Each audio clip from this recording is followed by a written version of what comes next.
Tonight's headlines: Sara to ensure fair enforcement of law. Duterte will beat deadline appointment for Comelec execs. COVID-19 cases in the country at 3,654,284. COVID task force to heed Metro Mayor's decision. NCR, parts of Luzon to have cloudy skies and rains. Djokovic snatches first win since deportation. IP filings post double-digit growth in 2021. Good evening. Today is Tuesday, February 22, 2022. I'm Miguel Paltagonon and this is Tribune News on Cue. Here are the stories for this evening. Vice presidential candidate and Davao City Mayor Sara Duterte Carpio on Tuesday said she would push for equal enforcement of law should she win in the May 2022 national elections.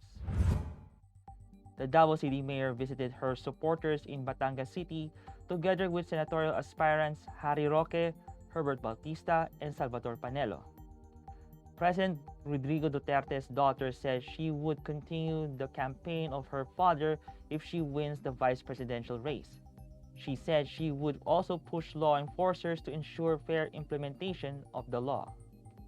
Earlier, Duterte Carpio said the campaign against illegal drugs must be continued as this will destroy the future of our youth. The Duterte administration has been campaigning for the eradication of illegal drugs as it had launched a bloody war against it in 2016. The palace on Tuesday said that President Rodrigo Duterte would beat the deadline for appointing three Commission on Elections or Comelec commissioners with less than 3 months to go before the May polls. Acting presidential spokesperson Carlo Nograles said that the president is mindful of the deadlines, the legal and lawful deadlines for the appointment of very important appointees to the Comelec.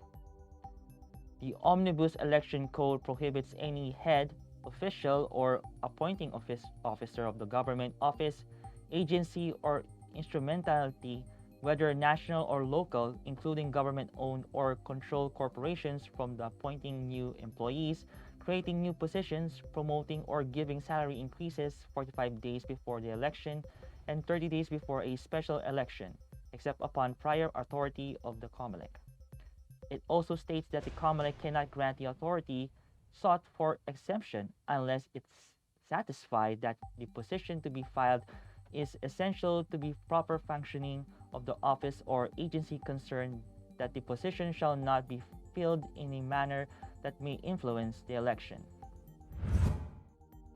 The Department of Health reported 1,019 confirmed COVID-19 cases on Tuesday to bring the total number of infected in the country to 3,654,284. This brought the active cases to 56,668, and of the total, 704 are symptomatic, 51,395 are mild, 2,840 are moderate, 1,425 are severe, and 304 are in critical condition.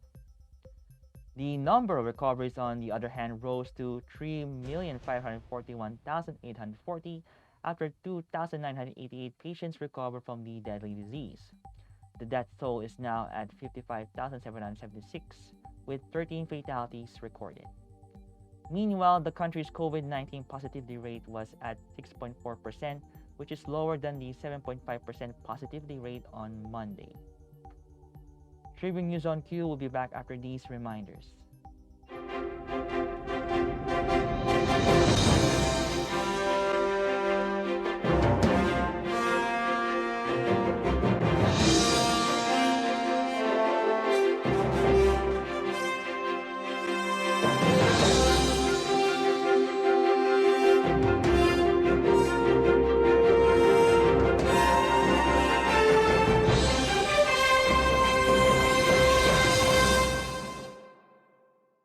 Si Harry Roque ang pinakamagaling na spokesman, kaya inggit sa kanya ang oposisyon. Tama lang na ipinaglaban ko ang balik trabaho. para bumalik ang kita ng mga nagtatrabaho at naghahanap buhay. Hindi pwedeng magutom ang pamilya. Dapat lang po ingat buhay para sa hanap buhay. Basta trabaho, kita at hanap buhay ang nakataya. Nasa harap niyo po ako. Ibigay natin ang tudong suporta kay Hari.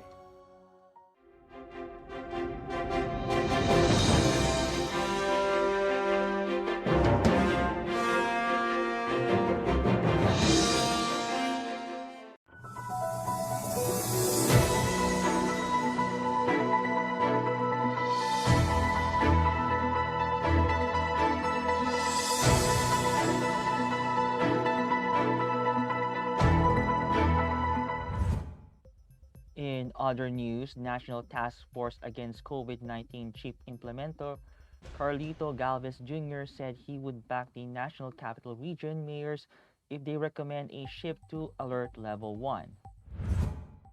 Galvez said that they will discuss on Thursday the possible de-escalation of Alert Level 1 in Metro Manila and noted that the number of cases is decreasing while the vaccination rate in Metro Manila is high. The Metropolitan Manila Development Authority on Tuesday said local government units in the NCR are ready to shift to Alert Level 1. Under Alert Level 1, intrazonal and interzonal travel shall be allowed without regard to age and comorbidities. All establishments, persons, or activities are allowed to operate, work, or be undertaken at full on-site or venue seating capacity provided it is consistent with the minimum public health standards. State Weather Bureau Pag-asa announced that Metro Manila, Calabarzon, Mimaropa, Bicol Region, Eastern Visayas, Caraga, Davao Region, and Aurora will experience cloudy skies with scattered rain showers and thunderstorms due to the shear line and throw of a low-pressure area. The northeast monsoon will also bring cloudy skies with rains over Cagayan Valley and partly cloudy to cloudy skies with isolated light rains over Ilocos Region and Cordillera Administrative Region. Meanwhile, the rest of the country will have partly cloudy to cloudy skies with isolated rain showers or thunderstorms due to localized thunderstorms. Moderate to strong winds and moderate to rough coastal water conditions will prevail over the northern and central Luzon, the eastern section of southern Luzon, Visayas, and Mindanao. In sports, Novak Djokovic made a successful return to the tour for the first time since his deportation from Australia, kicking off his 2022 campaign with 6-3 victory over Italian teenager Lorenzo Musetti in Dubai on Monday. The Serbian world number one was greeted by loud cheers from a packed Dubai duty-free tennis stadium as he commenced his quest for a sixth title in the Emirates in style.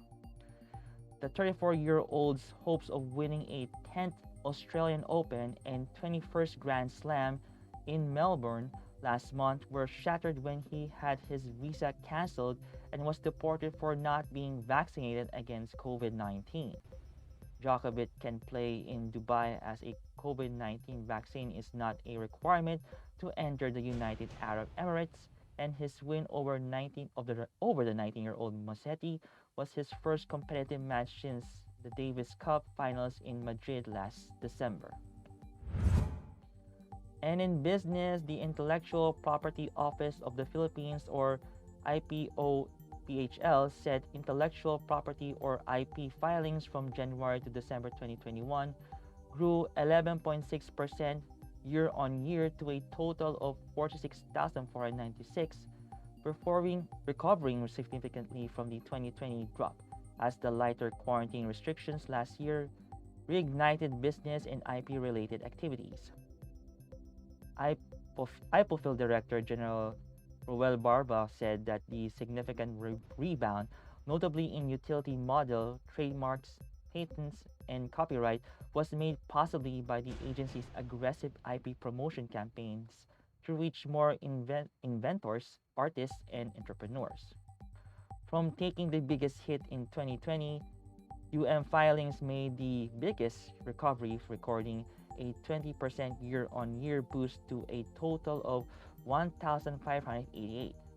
The rebound, which was faster than the 4% year-on-year growth in pre-pandemic year 2019, was driven by residents whose utility model filings grew 24.4% with a total of 24,015. Non-residents filers dipped by 44% to 48. That wraps up the stories tonight. Before we would go, I would like to thank the SM Store, Araneta City, the Department of Tourism, MG Motors, Hina Motors, Security Bank, Empire Eastlands Holdings Incorporated, and Overseas Community Affairs Council member Alan Lin of the Republic of China for their continued support. Again, this is Miguel Pautagonon, and you're watching Tribune News on Cue. Stay safe, stay healthy, stay at home. Good night, and God bless us all.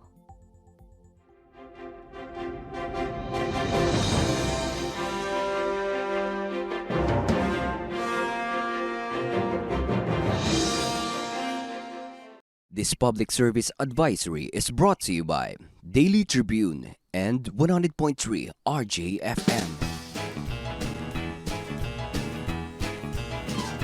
Oh, vaccination, isolation.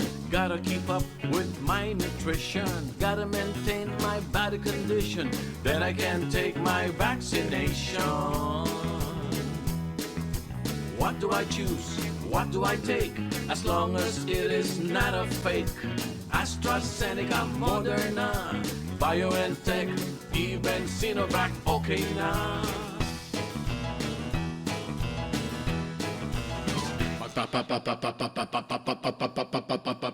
Babakuna ka ba? Babakuna ka ba? Babakuna ka ba? Babakuna ka ba? Babakuna ka ba? Babakuna ka ba? Vaccination for the nation, no more isolation. With vaccination, babakuna ka ba? Babakuna ka ba? Babakuna ka ba? Babakuna ka ba? Babakuna ka ba? Babakuna ka ba? Babakuna ka ba? Paturok, paturok, paturok. This public service advisory is brought to you by Daily Tribune and 100.3 RJFM. Mga katribu, tara na't makiisa at matuto sa mga public service programs hatid ng Kalingang Katribu. Tuwing Lunes, nandyan ang usapang business na magbibigay tips at inspirasyon sa mga aspiring entrepreneurs kasama si Vernon Velasco. Tuwing Miyerkules, usapang pangkalusugan naman ang tatalakayin ni Miss Cory Quirino sa Health and Wellness. At tuwing Biyernes naman, kung legal advice ang kailangan mo, sagot ka na ng Legal Diaries kasama si Elmer Navarro Manuel at mga guest lawyers. Lahat ng niya mapapanood tuwing alas 3:30 ng hapon sa Daily Tribune Facebook page at Tribune Now on YouTube.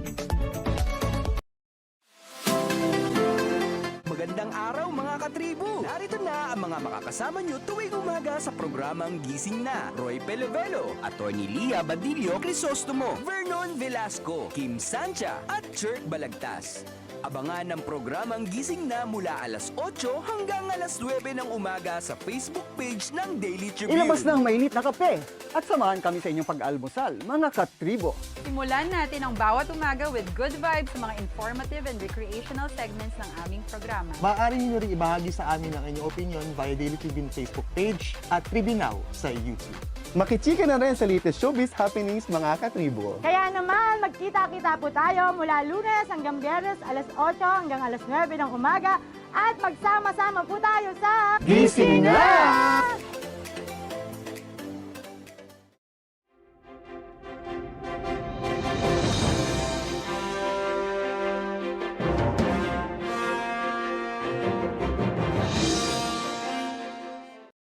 Catch the latest news on our website, tribune.net.ph. Follow us on Facebook, Twitter, and Instagram. Subscribe to our YouTube channel, Tribune Now. Download the Daily Tribune app on Apple Store for iOS and Google Play for Android to get the latest and most comprehensive news online. Daily Tribune invites you to join its Viber community, Katribu, to get updates on the hottest news on politics, business, sports, lifestyle, and entertainment. Emoticons of the Tribune mascot Tarsito are available on our community Viber.